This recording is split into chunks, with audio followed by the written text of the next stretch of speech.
It's not just feathers and fishnets. Welcome to the real world behind the sparkle.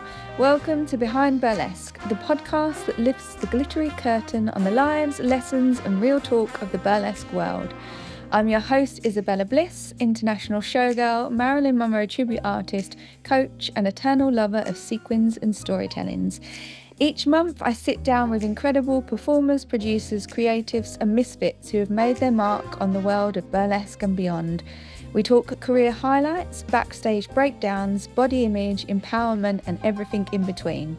Whether you're a fellow performer, a fan of the art form or just curious as to what really goes on backstage, this is your space to feel inspired, entertained and maybe even a little transformed. Make sure to subscribe and follow for your monthly dose of truth, tassels and behind the scenes brilliance.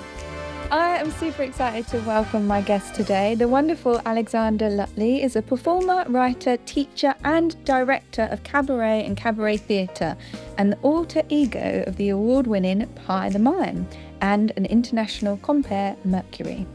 After over a decade in the industry, Alex has worked on the largest stages with some of the biggest names in cabaret, produced and created shows across the country, toured the world and been part of teaching the upcoming wave of cabaret artists at the Soho School of Burlesque. So, my gorgeous darling, welcome. Hi. How are you? I'm so good. I'm so excited to be here. I'm excited for you to be here. And it's so weird for me to call you Alexander because I'm so used to calling you Pie. I just thought it would be quite a tricky thing to do an audio podcast as a mime. As a mime, yeah, that might be. Maybe the mime should not be on the podcast. We'll speak about the mime. But thank you so much for coming today. I really appreciate you being here. And I'm so excited for everybody to listen to you today because I've had the pleasure of sharing stages and dressing rooms with you and always been inspired by our talks, our conversations, your depth of knowledge and understanding and your compassion. So I'm just so honoured that you agreed to come. So thank you. Thank you for having me. And you look fabulous as always. Oh, just a little mime chic. Mime chic, little. Ooh. So let's delve straight in and we're going to start with some performer journey questions. Mm-hmm. Can you tell us how you first discovered burlesque or cabaret? Oh my goodness, that is going back some years. So I trained as an actor primarily, and as part of that degree, I was sent to Spain, to Madrid, and I trained as a mime artist. There is a funny story there. We'll come back to that. So that was where my expertise was. And when I first graduated, I was looking for anything that I could bring my expertise to. And I found this incredible opportunity with a company that was called Finger in the Pie, which was a big... Sure, I remember this. Oh, they were everywhere. There's no connection between that and my name, by the way. Just to clear that up really quickly. But yeah, so I found their opportunity and they were running a festival called the Mimetic Festival, which celebrated mime, which I had training in, clown, which I was also trained in, and cabaret, which I'd seen Frisky and Mannish, and I was obsessed with them. But I didn't at that point necessarily see myself as a cabaret artist. But in order to be a part of this festival, you had to have a solo show, a solo mime or clown show, and you had to apply to be a part with your show. And so I, being the self-confident, some might say cocky 21-year-old that I was, I went, well, I've got a solo show. And so I wrote them an email and I said, this is my solo show and it follows this story and this mime that falls in love with these other characters. They're all played by me. There's ballet, there's striptease in it. I just threw everything at this email.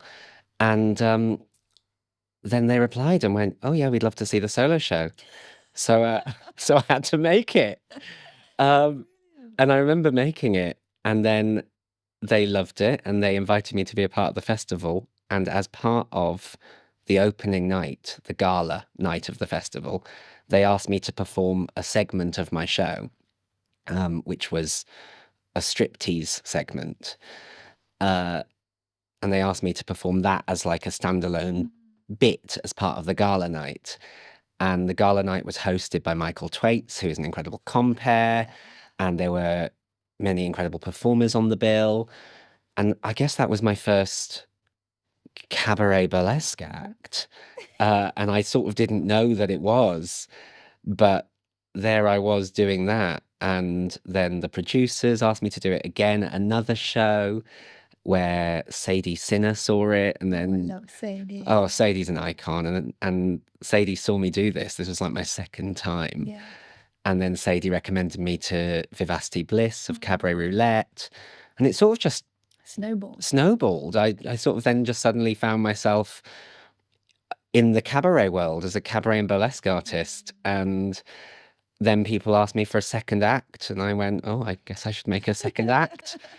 And so, yeah, I just sort of found myself within this community and this industry and ready to jump right in the deep end, really. She did, by the sounds of it. That courage and that attitude. And I think a lot of performers and artists have that, don't they? We just go, yeah, we can do that. Give it a go. You know, and just completely convince ourselves before the product is even there and convince somebody else. And that's a beautiful thing that I think artists and cabaret and burlesque have, don't we? Oh, 100. I mean, the amount of situations we all get ourselves in by going, yeah, I can do that.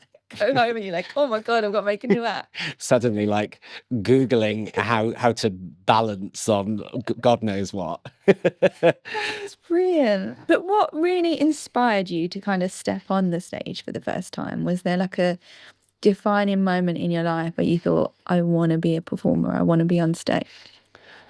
I think I come from a very artistic family. Like, my childhood was always around the piano. I was training as a singer. My grandmother was an opera singer. My mother was a ballet dancer. My father was a fine artist. Like, my family were incredibly creative. My aunt is a jazz musician. My other aunt does tap. Like, they are very artistic. And so I grew up with that kind of just there and part of my life all the time. We'd always be going to the theatre. We'd always be going to the ballet. Every Christmas, this is wild. Every Christmas, my family would put on a pantomime, not for anyone, just for ourselves. Oh, that's so cute. And we'd all get around someone's house, and somebody would have written the script, and somebody would have made the costumes, and I was the precocious child that got the big part.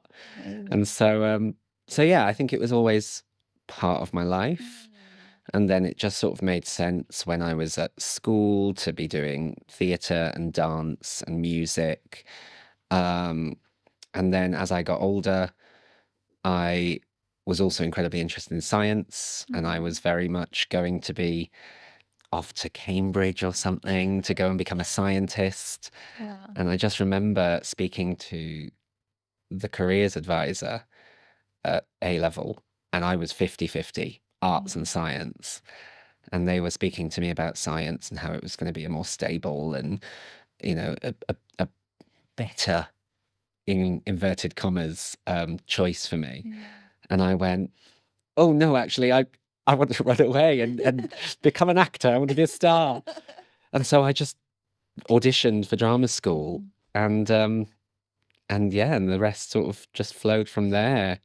So I think it was always destined to be I mean, honest. it must be incredibly inspiring to grow up in your youth and have all of that creativity around you and those people that naturally would have flowed in that. And I guess showing you by example how to flow into your creativity. Absolutely. I think I listened to what other people used to do when they would go to their grandparents' house, and I just go, for me, it was, I'd go around on a Tuesday, we'd have dinner, and then I would sing at the piano for 2 hours whilst my grandmother played for my grandfather. And, you know, we go through all of the jazz classics, and that has also come back in a big way for me as an adult and as a cabaret artist. Yeah, I think it was incredibly inspiring and definitely a huge part in how I've formed. Yeah, it massively shaped me to be a creative. I think I am the first person to do it primarily as my career. A lot of my family have sort of had a job and then they've done this as a side job or as a hobby or but yeah, I think it also meant the support was there. Yeah, which is really important, isn't it? I think to have that support in your arts from your family can make such a difference, I guess, in how you perceive yourself in the world and the career that you make, having that. Yeah, they really appreciated the validity and the importance of the arts. And I think there are a lot of families who are potentially quite concerned when someone's going to become a creative. Yeah. But actually, for my family, it was quite exciting. That's good. Yeah. That's really good. Yeah. So I feel like with my family, a lot of the time they're like, so when are you going to get a real job? And I'm like, this is my job. This is how... Sorry, what's a real job? Like in your format of like a Monday to Friday, 9 to 5. Like, no, I want to create and I want to be an artist in every way, shape or form. And I think it's really important to encourage people to, follow their dreams and pursue that and not be beaten out of them, I guess, through schooling and, Absolutely. I think if you are a person that needs that wants that, then it's a real shame to lose that for so many people. And I come from a family of creatives, and for so many people that artistic side is an escape. It is a hobby. It is a sort of a meditative practice, I guess. It's something that brings them joy that they want to do after work. They don't want it to be work for them. But if you are the person that wants that all the time and wants it to be your main thing, it's a real shame to lose that, I think, because there aren't many. No, I guess people could find a way to encourage themselves in their creativity and their art, isn't it? If people could take something away from this, of like, if you are inspired by art and creativity, like find a little way to pursue it in a way that fits for you and not give up on that and just... Exactly. I think we all have creativity within us, and it's about finding a way to bring that into your life in a way that works for you. I know a lot of people who are some of the most creative human beings I've ever had the privilege of meeting. And actually, as soon as their creativity became a job, it killed it, because the pressures of having to make money from it often will get in the way of that creativity. So for a lot of people, it being your job is not feasible. But I think it's so important for us all to retain some of that. Yeah, as human beings, it's really integral, isn't it, to have that creativity and just expressive ways you can express yourself and let your emotions flow through art and music and dance. Exactly. And to make something. Yeah. Like, I think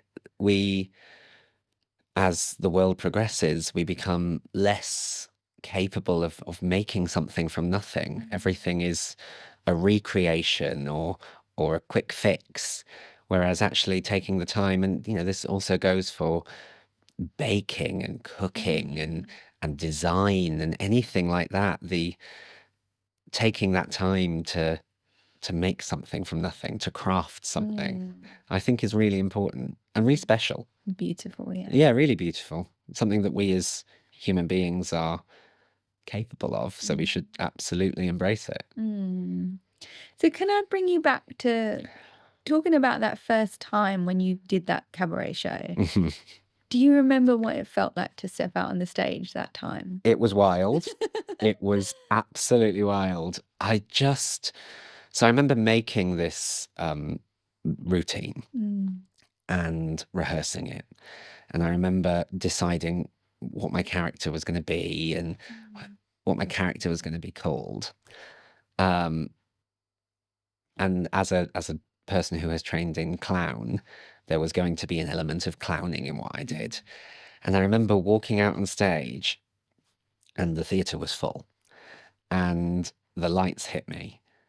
And I vividly remember having this almost out of body experience where the character that I had created decided to do none of the stuff I'd rehearsed because the audience were playing and the audience were bouncing off what was happening. And so this being just took it in a completely different direction. And I just sort of remember having this like version of me that was a little bit set back, watching, going, oh my, that I didn't plan on doing that. And it sort of just went in this entirely different direction, which is what I love about clowning and cabaret and the liveness of it, is when you're truly present, like having that play means that your act is going to go in whatever direction that everybody in that room takes it.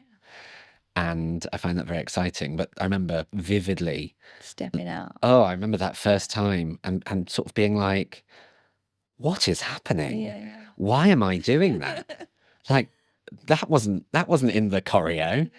Yeah, it was a really odd moment. Experience, yeah. And I can totally relate to that, because I've had that a few times with my Marilyn show, where I've gone, like have all my kind of script and my points, and and it's such a weird concept to try and explain to people, of like, you're watching yourself externally, but there's so much beauty and magic of like, it's almost like you're watching yourself in complete flow with the universe. That's it. And that you are just guided by feeling what that audience needs, and just going with that. And that's, I think, sometimes the beauty and the freedom of burlesque and cabaret. Whereas traditional theatre and shows where they're scripted and there's choreo and it has to be repeatedly exactly the same every night for a certain reason.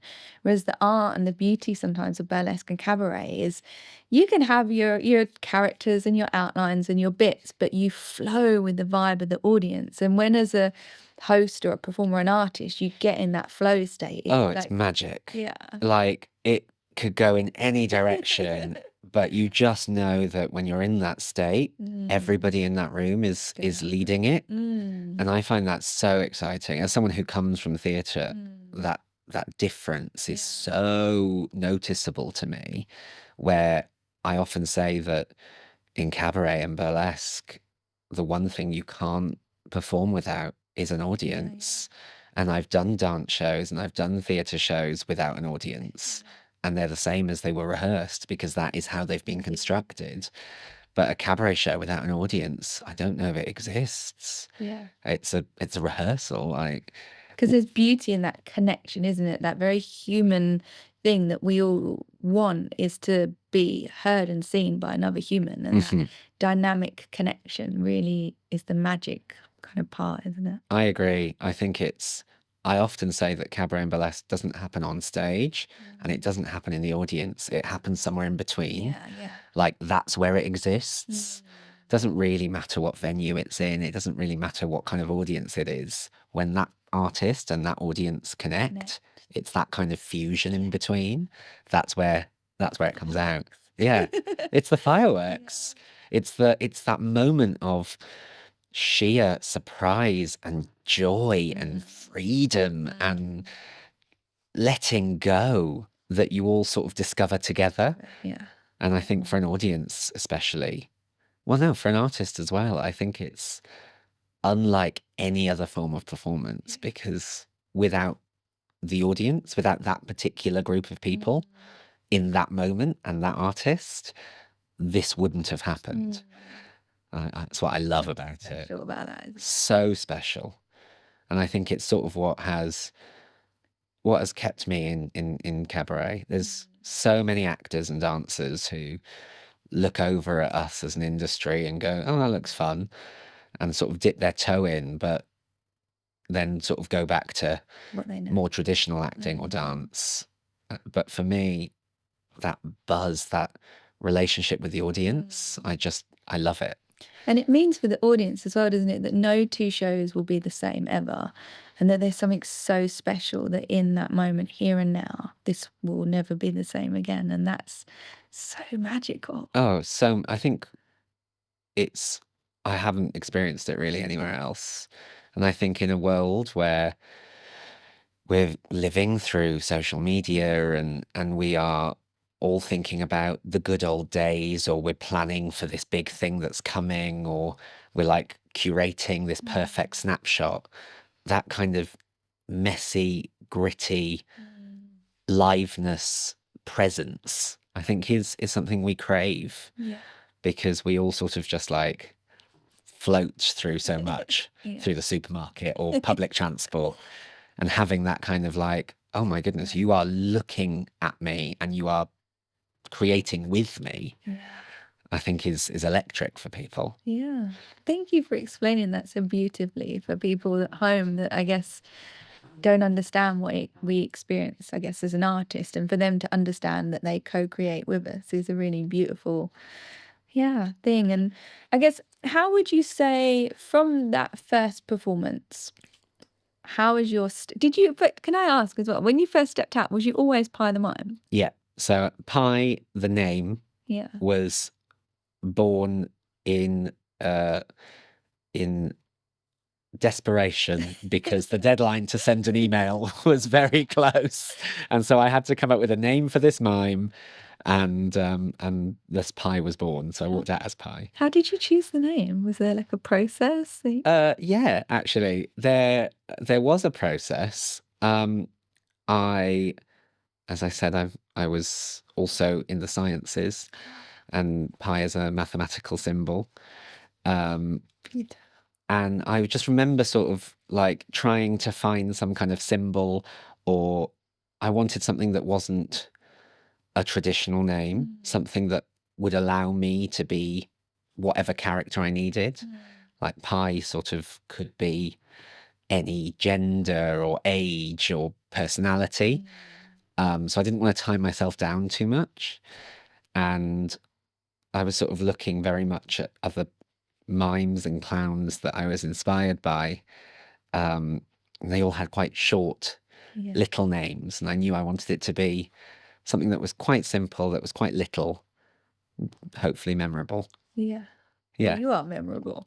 I think you're memorable. I hope so. And I think that's the beauty of, like, whenever I work with you on cabaret shows and burlesque shows, you're always doing so many different characters. It's like brilliant. The kind of diversity of what you're able to bring to the stage is just, I'm always so in awe of your capability and your craftsmanship of, like, you have all of these characters that you just flip out of your back pocket and you like mold them into the shows, and it's just really beautiful. Oh, thank you. I think, I've sort of ended up with this persona as Pi, especially, where it's like a toy box where I can sort of go, what hat am I going to wear? It's like a dressing up box. And I sort of go, who am I going to be? And what does this show need? And I think that very much comes from my theatre background, like asking, what does this particular production need from me? Does it need a circus clown? Does it need a builder? I've been both, sometimes in the same show. Cocktail maker. A cocktail maker. I've ended up as Thor, god of thunder. Like so many different characters Pi can play, because Pi is sort of this blank canvas. That the only rule is that Pi is playful. I think is the essence of the character. Yeah, Pi is playing. Who is Pi playing as today? It sounds weird when I talk about myself in third person. Would you say that your style has changed from that first performance to the performer you are now? What do you think how much has it changed, or has it changed, or? I mean, yeah, I guess it has. I think a few years in, I was part of a show with my collective, the House of Q, that required a compare, which is relatively tricky as a mime. So I think my other character, Mercury, was born. And Mercury speaks. So that's quite a big difference, I guess, from my early days. I think Pi is obviously going to grow and change as I do. But in essence, I still feel that magic when I walk on stage. I still feel that kind of what's going to happen, let's play. I obviously have I have more experience of what games the audience might go for.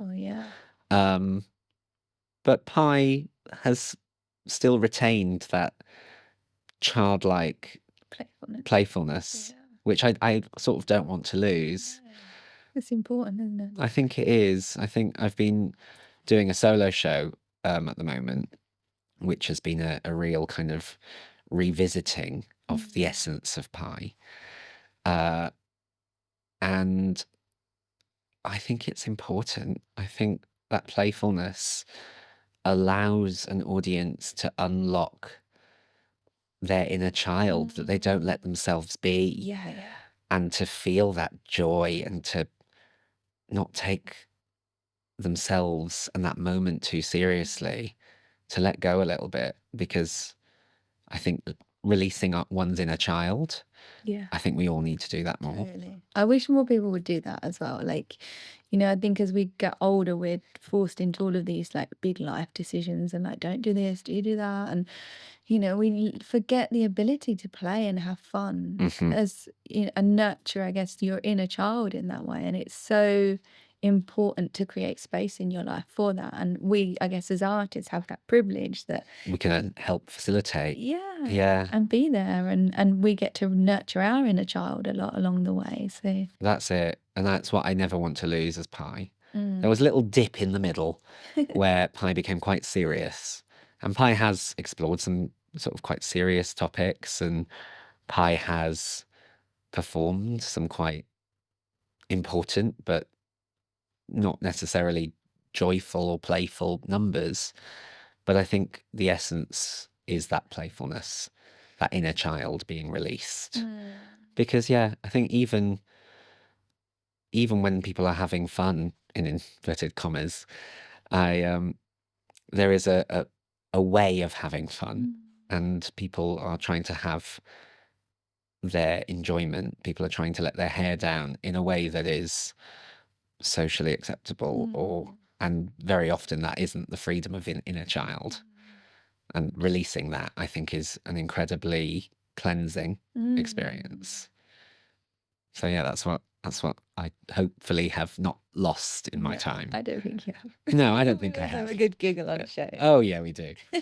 So what would you say, like creating your character Mercury as a host and a compere? What was that process like, and what's Mercury like as a character for you?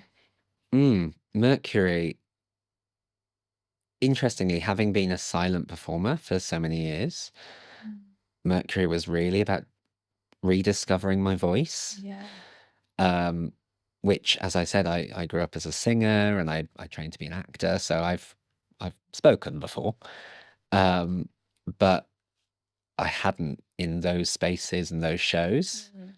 And so it was a slower process. It wasn't as the first time I went on stage as Pi, I saw Pi. Mercury has taken slightly longer.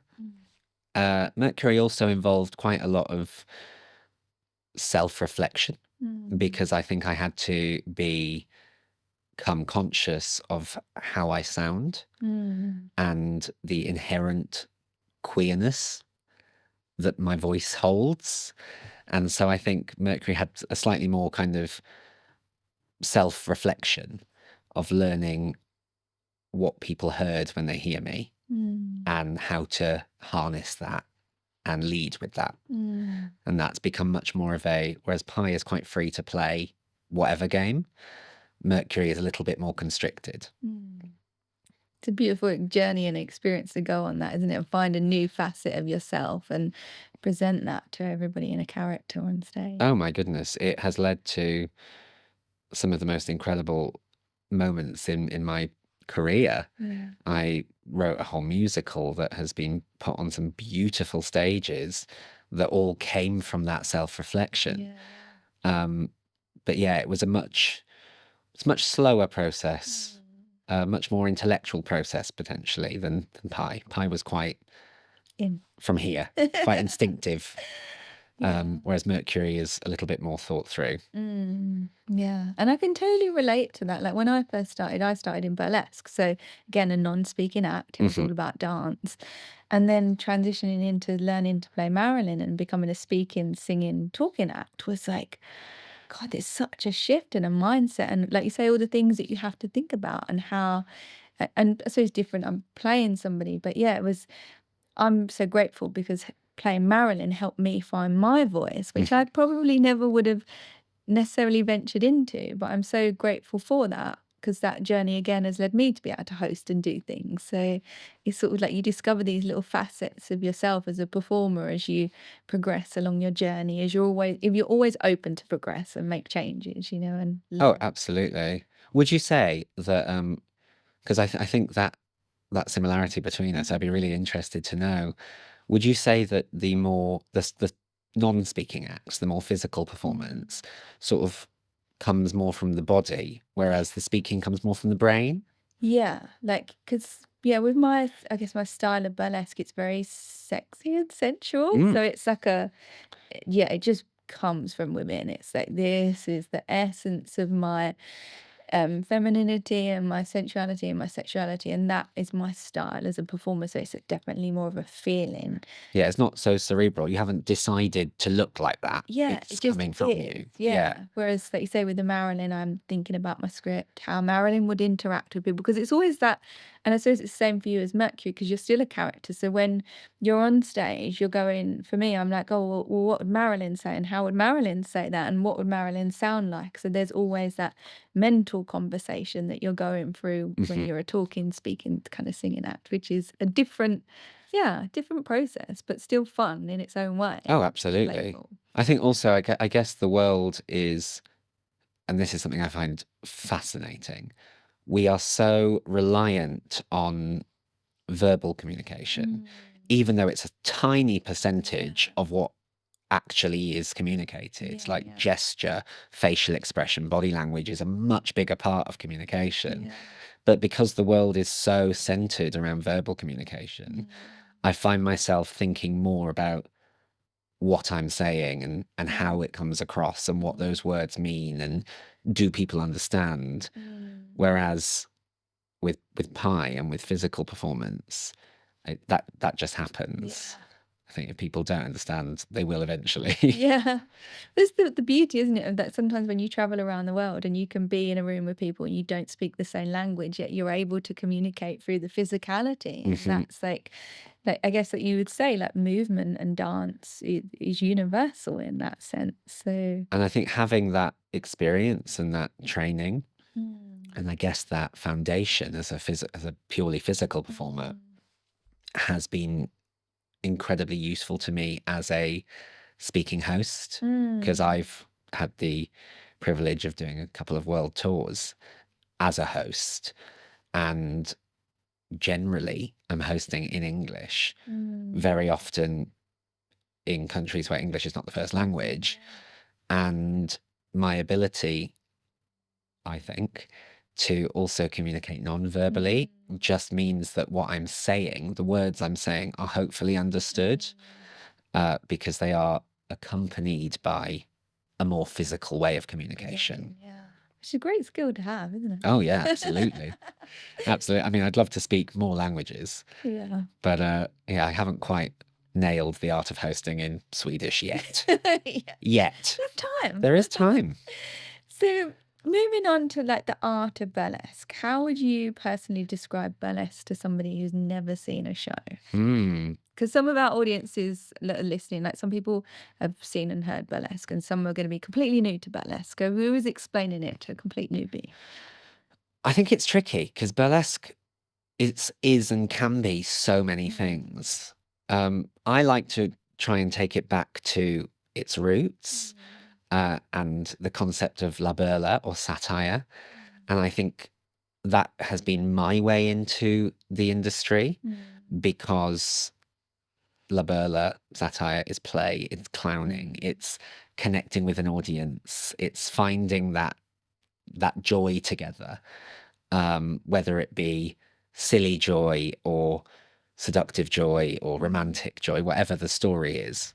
So I like to take it back to that point and go, it's a short form of performance where a being will come onto the stage and with you as an audience create something, create a moment, a very live, present moment.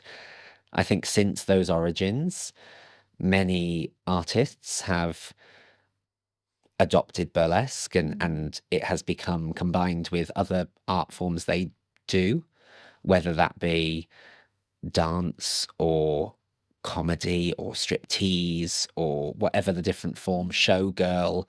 Like there are so many different terms that have been combined with burlesque. So now you will go to a burlesque show and you will see a burlesque showgirl or a burlesque striptease artist or a burlesque clown, and it's a fusion between that essence of live connected play and whatever their other skills are as an artist.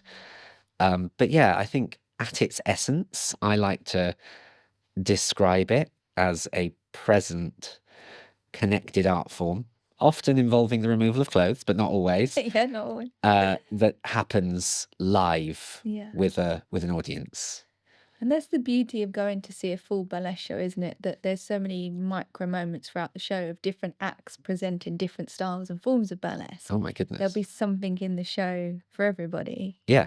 And I think the short form nature of it, the, I guess, variety nature of it means that you will experience something. We'll experience a piece of art for 5, 6, 10, 15 minutes.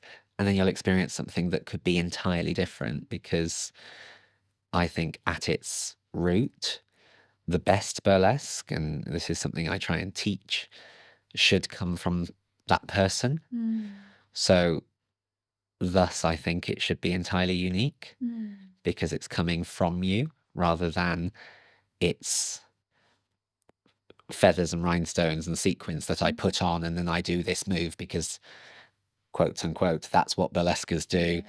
I think it coming from each person and finding the way that that person does it, that's the key. It's the magic, isn't it? It comes with the heart. Yeah. Your connectivity with the true part of who you are and showcasing that on stage within the genre of burlesque. Yeah, and I guess finding your voice within the industry and what it is you're trying to say, and I think burlesque is inherently sexy because it does come from within, and I'm talking about proper burlesque here. I think any burlesque that's like, quote unquote, trying to be sexy very often can miss the mark, because if you're not connecting to your inner drive, then there's not an authenticity, and authenticity is sexy. Authenticity and confidence is sexy, whether you are a sensual person or a hilarious, ridiculous person. Seeing you be confident and authentic is attractive. Yeah. And I think that's where the sexy element of burlesque comes from, because very often I hear people differentiate and go, oh, it's comedy burlesque or it's sexy burlesque. And I'm like, I don't know. I think all burlesque can be sexy and all burlesque can be funny. So I don't think separating it like that necessarily is helpful. Yeah, because it can be so. What I love sometimes about performing burlesque is like I can go into a really sexy moment with the audience and be really seductive, and then just puncture it with a little comedy face. Exactly. And that's the like blending of the authenticity of like that's then my playful side coming through in my burlesque. Exactly. And it's your playful side. It's not like a playful side that you've seen and gone, oh, I'll copy that move. It's coming from you. And so I think that is where the sexy comes from. And I suppose if people at home were trying to establish their own character within burlesque, like part of that advice could be like, discover who you authentically are first. You know, what makes you tick, what you connect with, and then discover how to share that in the genre. Exactly. I think it all needs to come from within. I think as soon as you're putting on a costume and trying to be X, Y, or Z, I think you've missed the mark of burlesque. At that point, you're just imitating or copying. Yeah. And whilst it could be a very good imitation, it could be a very flattering copy, we as an audience will not receive that same kind of authenticity from you and from the performance. There's no that connection, is there? Because you can see that it's just a two-dimensional portrayal on a stage and not a fully rounded like 3D, 5D comprehension. Exactly. I think as cabaret and burlesque artists, we bring our heart and soul onto the stage with us. And if burlesque or cabaret as a costume for you and nothing more, then it's inherently lacking that heart and soul. I think it's incredibly important to manage how much of our heart and soul we bring onto the stage. But I do think that's what sets true burlesque apart. Yeah. Bearing your heart and soul. Yeah. Yeah. In a healthy, well-managed way. No. Can I ask, how do you approach costuming, choreography, or storytelling in your routines? I think a lot of my approach probably comes from my training. As an actor, everything has symbolism, and I'm very used to working with designers and costumiers and going, well, this is what I'm trying to get across. This is what the story is about. How can we also tell that story within the aesthetic, within the costume? I usually find with my performance, one of them leads and the others then follow. So I might have a story that I go, I really want to tell this story, and this is the reason for this story, and this is what I'm trying to get across. And then the choreography and the music and the costume, I will look for ways of that also telling that story. Yeah. It's beautiful, isn't it? Because we've collaborated on a few acts now that We have have. just been so joyous. I mean, with the martini glass, and you came out and you did your waiter thing that you created purely out of the essence of like, we need to kind of cover up that we're going to be putting this huge martini glass on stage Or make a thing of it. yeah, like how do we make that into an act in itself? And you came up with such a beautiful routine and an act for that. Thank you. I think I always put a lot of thought and work into everything I do. And I think often that doesn't come across necessarily. Yeah. And I think that's probably something a lot of cabaret and burlesque artists feel. Yeah. Because you make it look so easy. Exactly. A lot of people look at what we do and go, oh, well, that looks really easy. I could do that. Yeah. But there's so much thought that has gone into it. And with that martini routine, like, I very much was looking at kind of your performance and what you were going to do and the tone of it and the era of it and the character that you were going to be bringing to the stage, and going, what do I need to do to set up the stage and the audience and the atmosphere of the show for that? Because I could come out and do a little comedy routine, but then it would just feel like that's just been stuck on the beginning. Whereas I wanted to create it as sort of the perfect setup. And I think by looking slightly beneath the layer, it's musically, what tone does my performance need to have in order for it not to detract, but to set up? So with that particular example, I obviously I went very classic with the music, but I went very high energy, so that the audience at the end of my little setup, where the martini is prepared, almost need that kind of like, I've built them up. Exactly. And then they just need a luscious breath, which is the energy that your act comes in with, that kind of calm, sophisticated, glamorous richness. Whereas if I'd done a performance that was the same energy, by the time you come on, they've already had it for 2 minutes. So I think that is very much the process. It's quite an intellectual process. It's really like so thought out, and I'm so grateful to you for the depth that you bring to your performances and how much care and attention you put into that, because that, like you said, that flow just worked beautifully, and we always have such a beautiful moment on that, where you've done your piece and then you're like, and here she is, and I feel so special coming on stage because I'm like, but I think that's our job. I think what I love, and again, I think that a lot of this comes from my training and background as a theatre performer and actor, is I love being in a show with other people. And burlesque and cabaret can very much become a solo art form where, an artist just comes on and does their bit and then leaves. But I genuinely believe it's my duty to take the baton from whoever's been on before me Mm. and hand it to whoever's coming on after. Yeah.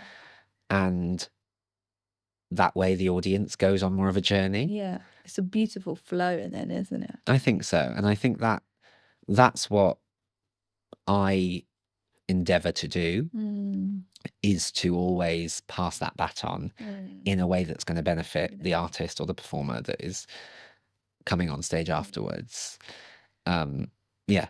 You're so great with it, because I remember when I came up with the concept for the Viking Shield Maiden act that I was going to create, and I had this wild concept and an idea. I was like, there's going to be stage combat and fire and blah, blah. And then I came to you and I was like, would you like to be in this? Because I think you would be great. And just remember coming to you and be like, can you play Thor? I was like, I need this setup for the act. And I'd like to have this voiceover, and it needs to be like Odin, and I want you to be Thor. And I remember us brainstorming this whole idea. I mean, it was wild.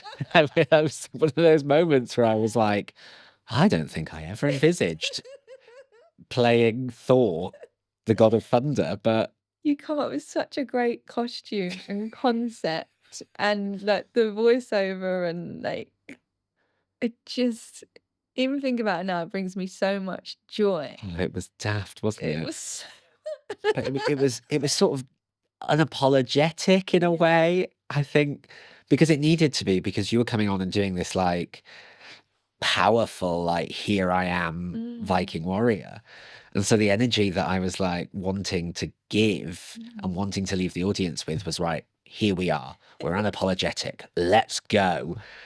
And yeah, ended up doing it as Thor. But in a very pie way. In a very pie way. Yeah, it was sort of it was, I remember starting with my back to the audience and then turning around and then seeing the fantasy that I had come up with of Thor. Very much like the clown version of Thor. I remember you got the helmet and you crystalled it all and everything, didn't you? And the hammer. Oh my God. Yeah. Everybody at home, I will share a video clip of this, because I'm sure I have some. Oh, it was just, that brought my heart and soul so much joy working on that project with you. And I was a think lot of it's one of those that I will always treasure, and I'm so grateful that you were just a joy to work with. You came to me with a game, with a thing to play with, and a new thing for my dressing up box, which as a clown I was like, great. I've not been a Norse god. Why not? Why not? Chris Hemsworth can do it. Yeah. Really. Yeah, some people say Chris Hemsworth was inspired by my performance. If you are listening, Chris, I love you. It was brilliant. So I guess in the spirit, that for me is definitely a magical stage moment of sharing those nights with you doing that. Can you share a moment on stage that was especially meaningful for you in your career? There have been so many. I've been really, really lucky in my career to share some really important and special moments with people. Pretty much every time I go on stage, it feels special. If I look back, I think the moments that really stand out are when I competed in some different competitions. I did the Cwtch Festival in Wales really early on in my time, and then I went to do the European Queen of Burlesque, which unfortunately got interrupted by COVID. But both of those times I remember standing on stage, and it wasn't so much a recognition or an acceptance that I was looking for. I don't think it was that. It was more of okay, so what I am doing is translating, and the audience are receiving this, and they are finding joy in this. And that was that really stands out for me, because both times I was so shocked to receive the prize in both occasions. And I just remember standing there and going, oh, so you do get it. That, I love what I do, and I've accepted who I am. So it's not an acceptance that I need, but it's a really nice reaffirming that an Mm. audience does receive what I'm putting out. It's that validation, isn't it? That they see you and they hear you. And it resonates with them, even though I am sort of a semi-cross-dressed mime artist in a Charlie Chaplin leotard. Like, somehow, for those audiences, Yeah. that resonated with them. And I think I love what I do. And I'm very happy with what I do and very confident with what I do. But to know that that speaks to people and it unlocks something, whether it is self-confidence or living out your dreams or freedom and expression or releasing that inner child, whatever the thing is that an audience receives, knowing that they are receiving it is really important to me. Because ultimately I am doing this for an audience. Yeah. I think there is a lot of cabaret and burlesque that isn't for an audience, that is for one's own journey, and that is incredibly important. And I have done a lot of that. But when I am performing for an audience who bought a ticket, I am performing for them. Yeah, yeah. So I want them to receive it and enjoy it and take something from it. It's remembering it's not always about ourselves, isn't it? Of like, actually our job is to give. Exactly. And we're there to share that with people and just being that, magical. Like, I often say to people, like, I don't get up on stage because I want people to look at me or clap for me. It's like, I want to connect and I want to open up a space for people to feel something and to get away from their problems and just have fun. That's what I live for doing it. It's not for It's not for the applause. No. It's taking it back to what we were saying earlier about the conversation between the performer and the audience. If it's all for the audience, I don't think it's cabaret. And if it's all for the performer, I think there is a space for that. But I think very often we are doing shows for people that buy tickets because they want to see a show. So let's put on a show for them. It's not for me. Yeah. It's for them. For all of them, yeah. Yeah. Would you say there's anything in the burlesque world that might surprise people? Oh, lots of things. I think for people not in the burlesque world, Yeah. I think it's the sort of feet paddling under the surface that is very often surprising. Yeah. Because I think, as I said, a lot of people think what we do looks easy because it looks effortless. Yeah. But the hours of getting ready for that moment on stage, and that's just in terms of like putting together the hair and the face and the costume and stretching and preparing for that one performance. That's not taking into account the weeks and months and years of planning and designing and choreography and choosing music and research.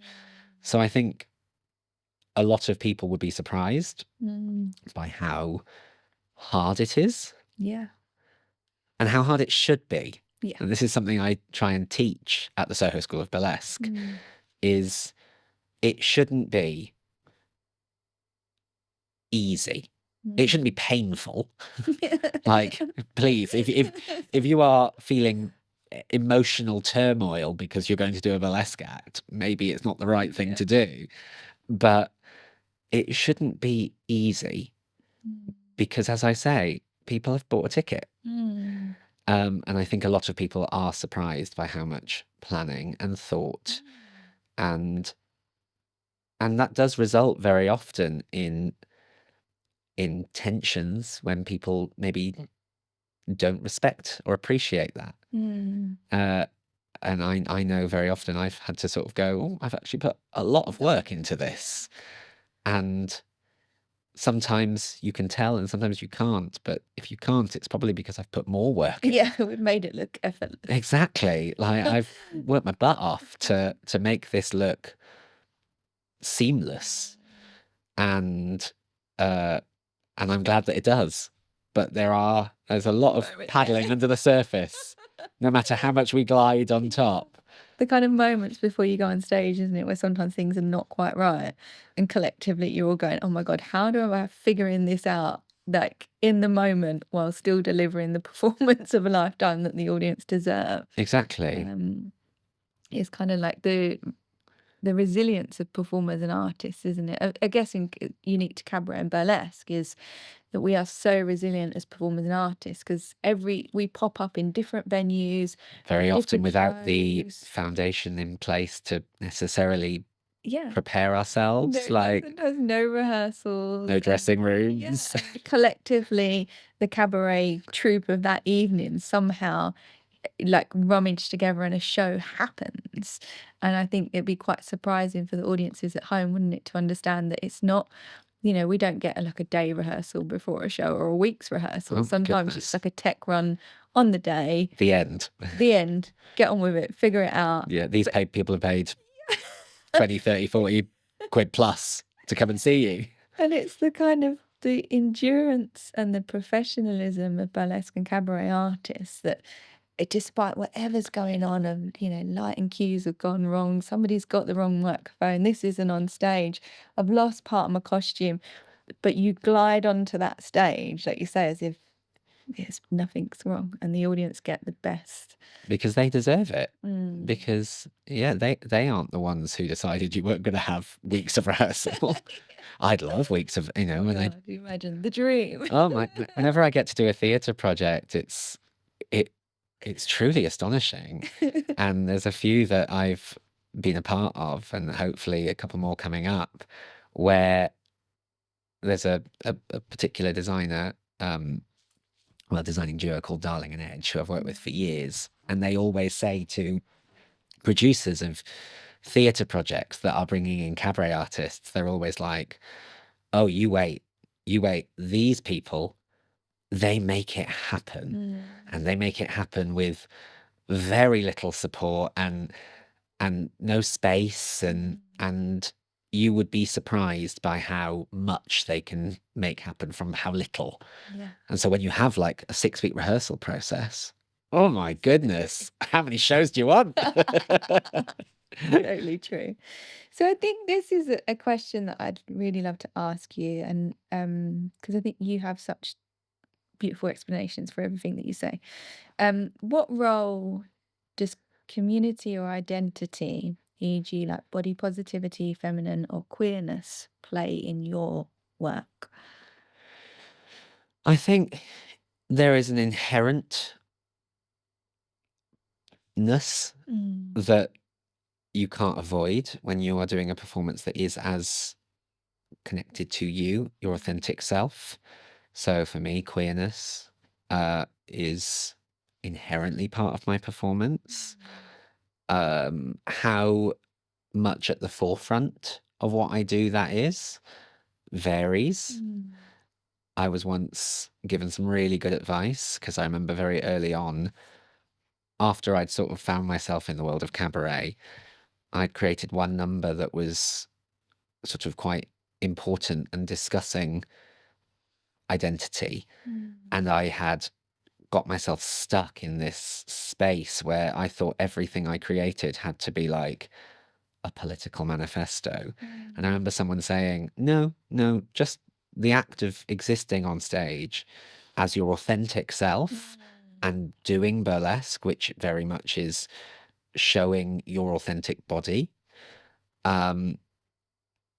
Just that is already inherent and political. So you don't need to like slap on a message, as it were. So I think and that really stayed with me, that advice. And a lot of my performance can just be about, let's just have a nice time and let's spread some joy and let's make something funny or glamorous or whatever. And my queerness will just be there because it's part of me. But then at the other end of the spectrum, I have written a musical about queer history. So it's quite inherently a part of that. That's very much at the forefront. Yeah. So I think it's a scale. But as I said, the act of existing as your true and authentic self is inherently political. And whether that is as a queer person or as a woman or as whatever your body is, whatever your identity is, if you are standing there authentically, it's going to be a part of that. Yeah. And that will affect how an audience sees you. So I think it's learning to work with that. And it's that the ultimate act of rebellion, isn't it? To show up authentically as yourself. Absolutely. And especially where we get to be on stage as well. And I think when you show up authentically as yourself, you shine that light for others to see the part of you in themselves and feel less alone in the world, I think sometimes. That's it. I think people, the phrase representation matters gets thrown around a lot, but it really does.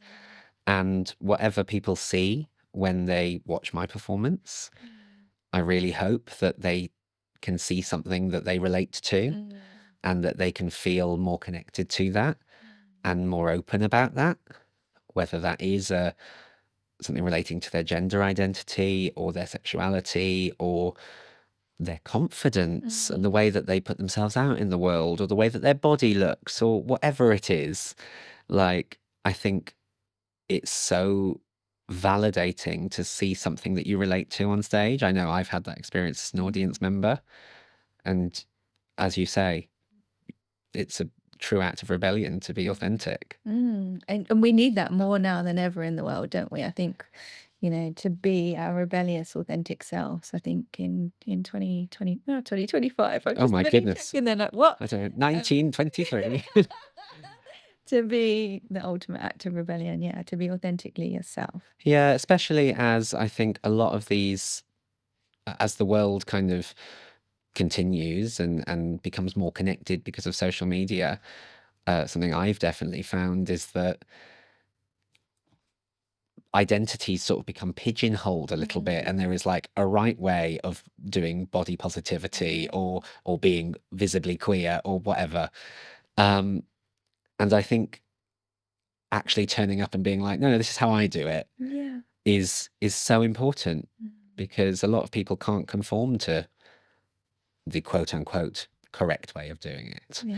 So hopefully you provide them a more open box, as it were. Mime's talking about being stuck in boxes. Wow. So, what advice would you give to someone curious about trying burlesque for the first time? I'd say do it. Yeah. I'd say absolutely go for it. Know why you're doing it. Yeah. I think it's really important to know what it is you want to get out of it. And I say this without any kind of hierarchy or this is better than that. Maybe you do want to be a performer that is booked and flown around the world and put in these big, expensive shows.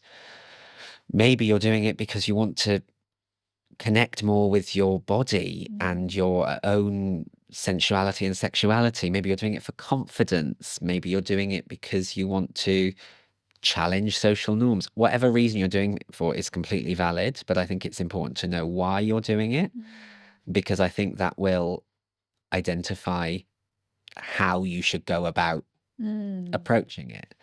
But do it.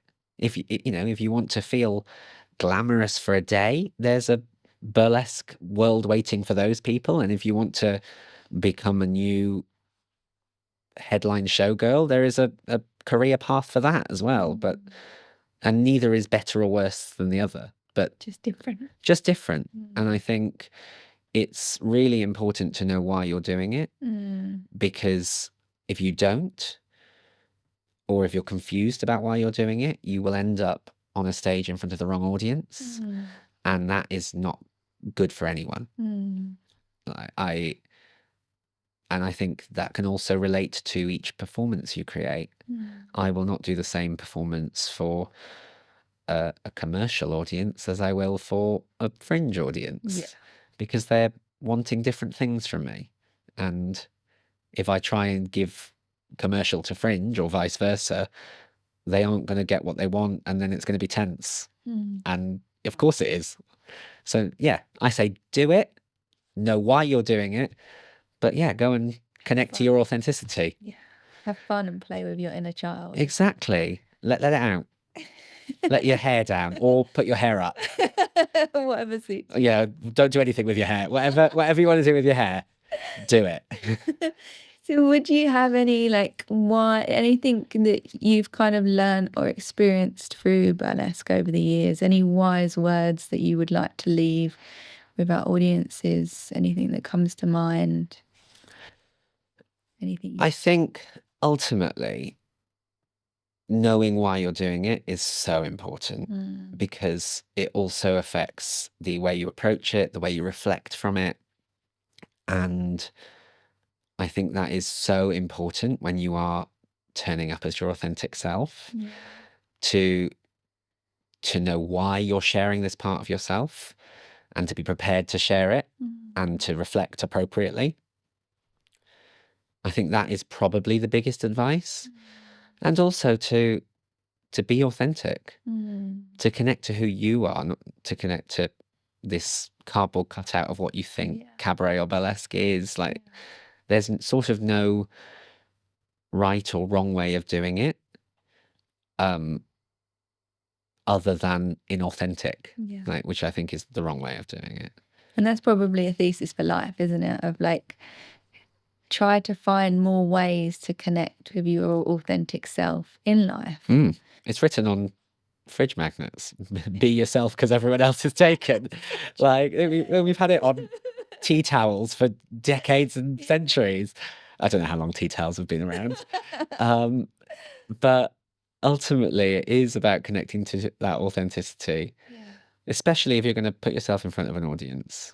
Like, share something of you. Share something truly of you with others. And I think when we do that, when we share something truly with ourselves, with others in an authentic way, it opens up such a beautiful connection, doesn't it? Of that vulnerability to show somebody who you are and open up space for them to see you and come closer to you in that way. And I think I come up against that a lot in teaching. And I love teaching because I love to see the new ideas and the new creativity that is coming into the industry and the community. And it's so interesting. I've had so many students who don't want to go down to tassels and are having an existential moment, an existential crisis, because they're saying, oh no, I'm not a burlesque artist if I don't get my tassels out. And I'm like, that's who says? Like, do your version of burlesque and let's make sure yours speaks to who you are, speaks to why you're doing this, and ultimately is appropriate for the audience you want to share it with. And do it your way. Do it your way. Well, thank you so much for joining us on this episode. Thank you. It's been a pleasure and a joy to speak to you as always. Oh, it's been wonderful. Well, honestly, thank you. It's just been an honor and a pleasure to share this space with you today. And hopefully everybody listening or viewing at home has taken something from today and we've inspired people. And I hope so. Yeah, just sending out lots of love. Thank Big you. love. No, thank you so much. Such a privilege to be on. And I do have a very special gift for you. Oh. So because today's episode is sponsored by Crystal Parade, and I know you love your crystal sparkles as much as I do. When you sparkled that martini shaker and glasses for the app. Oh my goodness.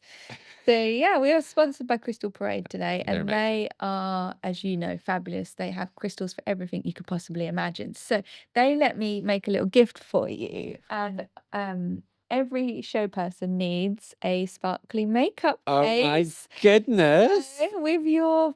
I love it. Pie. So for those listening at home and can't see, Alexander has just been gifted a makeup case completely covered in crystals by Crystal Parade. Covered. It's going to blind everybody in the dressing room. So. I've never had a rhinestoned one before. Fancy. Oh my god! You have just leveled up my makeup experience. We're all going to want one now. Oh. So Yeah, if you want to learn more, head over to Crystal Parade and check out, and you can sparkle yourself one of these beautiful makeup cases, or sparkle whatever you like, really. I think any excuse to stick crystals on something. I don't know about you, but Oh my goodness. if it sits still long enough, I'm like, I'm going to put crystals on that. Yeah, my cat learned that the hard way.